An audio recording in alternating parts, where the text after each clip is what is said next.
BNP ক্ষমতায় আসার পর দ্রব্যমূল্যের দাম কমতে শুরু করেছে বলে মন্তব্য করেছেন বিএনপির ভাইস চেয়ারম্যান ও নোয়াখালী ৩ আসনের সংসদ সদস্য বরকতুল্লাহ বুলু।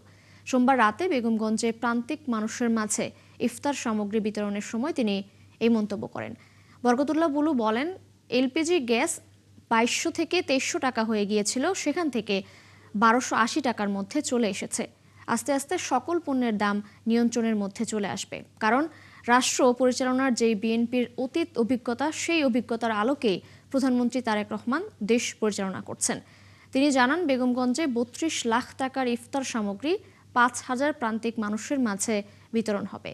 পরে ঈদ সামগ্রীও দেয়া হবে। আমাদের এই বেগমগঞ্জের যারা শিল্পপতি বিত্তবান আছেন তাদেরকেও আহ্বান করব যে মায়ের রমজানের মাসে তারা যেন প্রান্তিক লোকজনের পাশে এসে দাঁড়ান, তারা যেন সুন্দরভাবে ইফতার করতে পারেন এবং ঈদটি সুন্দরভাবে করতে পারেন।